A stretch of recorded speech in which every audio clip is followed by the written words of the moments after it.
சிவனின் திருவிளையாடல். சிவன் எப்பொழுதுமே தனது திருவிளையாடலால் பக்தர்களை சோதித்து பார்ப்பது வழக்கம். ஆனால் முடிவில் அனைத்தும் நன்மையாகவே இருக்கும். அதுபோல் ஒரு நிகழ்வைத்தான் நாம் இப்பொழுது பார்க்கப் போகிறோம். மதுரை நகரம் சிவனின் திருவுளத்தால் வாழும் புண்ணிய பூமி.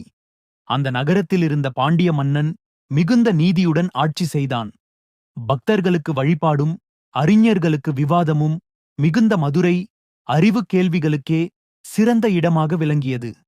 அந்த நகரில் ஒருநாள் ஒரு பண்டிதர் குழு கூடி இயற்கையின் விதிகள் மாற முடியுமா என்று வாதித்துக் கொண்டிருந்தனர். சிலர் இயற்கை ஒருமுறை மாறினால் அதை திருப்ப முடியாது என்று சொல்ல, மற்றவர்கள் தெய்வ சக்தியால் எதுவும் முடியாததில்லை என்று கூறினார்கள். அப்போது அந்த இடத்தில் ஒரு வயோதிகர் வந்தார். அவர் சிவபெருமான். வயோதிகர் வேடமிட்டு வந்ததை யாரும் அறியவில்லை. வயோதிகர் நிதானமாகச் சிரித்து, கடல் நீரை பாலை போல் இனிப்பாக மாற்ற முடியுமா என்று கேட்டார். அவரது கேள்வியைக் கேட்டதும் பண்டிதர்களும் மதுரை மக்கள் சிலரும் சிரித்துவிட்டார்கள். எப்படி கடல் நீர் இனிப்பு ஆகும்? அது இயற்கைக்கு எதிரானது என்றனர்.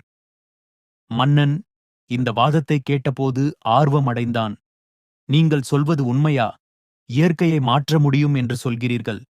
அப்படியென்றால் மறுநாள் காலை மதுரை முழுவதும் கடல் நீர் இனிப்பாக மாற வேண்டும் என்று சவால் விட்டான். மூதாட்டி வேடமிட்ட சிவன் சிரித்துவிட்டு, அது சிவனுக்கு சுலபம் என்று கூறிவிட்டு நகரத்திலிருந்து மறைந்தார். அடுத்த நாள் மதுரை நகரம் ஓர் அற்புதத்தை கண்டது. அனைத்து கிணறுகளிலும் குளங்களிலும் இருந்த நீர் இனிப்பாக மாறியிருந்தது. சிலர் அதை பருகி பார்த்ததும் அது பாலை போல இனிக்கிறதென்று உறுதிப்படுத்தினர்.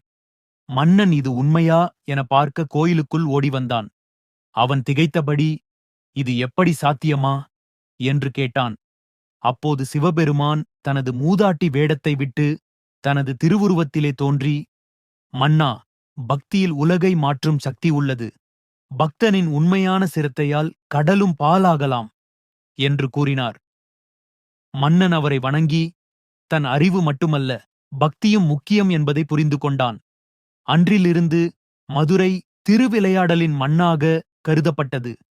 இது போன்ற கதைகளுக்கு நம்ம MM கிரியேஷன்ஸ் சேனலை சப்ஸ்கிரைப் பண்ணிக்கோங்க. நன்றி, வணக்கம்.